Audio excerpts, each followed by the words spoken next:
clarify yung sinabi niyo po kahapon. Medyo vague kasi sir. Sabi niyo may malaking kasong nakaabang on the SEA Games po na sports complex. So, wait lang sir. May possible po ba na na-identify na po kayo, nakakasuhan niyo? Well, we just received information tungkol dun sa pangyayari dun sa PISCO, yung Philippine SEA Games Organizing Committee, no? And we in possession of documents already na meron talagang kailangan imbestigahan because there are a huge amount of money na na-involved dito. If you recall, there was no bidding na ginawa rito, tapos unliquidated, so marami na kailangan tignan. That's why I'm creating a unit ngayon, a task force na composed of our financial unit, financial investment unit, saka financial investigation unit, saka ang aming special action unit to investigate on the matter. We will coordinate with the SEC, the COA, and also we'll seek help of the BCDA para magkaroon ng clear dito. As we speak now, wala pa naman tayong sasabihin na na-identify, but there are already personalities na nakikita natin doon sa dokumento, sa initial na pumasok sa atin. Okay, sir. Sir, bakit, just for the record, bakit po may renewed interest po dito sa pag-investiga sa SEA Games? Although, field na siya ng controversies before, and, the head of FISCO was Alan Peter Cayetano.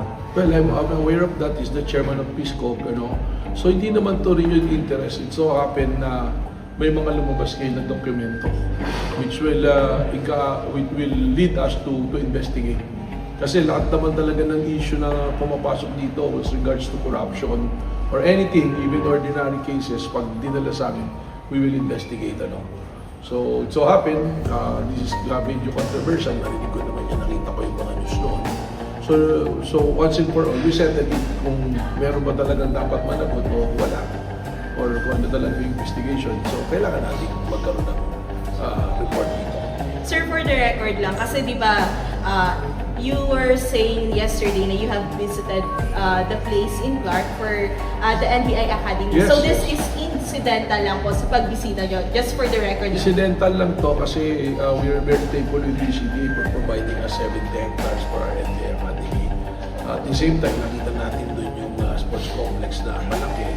And sumunod dito, may mga pumasok na sa atin na documents and informations that will lead us to come up with the investigation. Sir, how can, of course, baka lang makulayan na naman ang politika kasi syempre, hindi kayo, parang lagi kayong nagbabanghayan kasi ni Senator Cayetano. So, how can the public be assured na this will be an impartial investigation? Unang-una, hindi naman ako nakikipagbangayan sa kanya. I'm always respectful to everybody, especially to the member of the Senate. It so happens siguro na siya involved dito, no? At tayo naman, ang record naman ng NBI, we'll always go where the evidence will lead us kung ano yung batas, kung ano yung proseso, no? So, kung sa kailangan natin siyang tanungin, we will respectfully ask him to give light to this. And I'm sure si Senator Alan, kung siya kasama rin dito, I'm sure that he will appreciate na may imbestigahan natin dito ng maayos.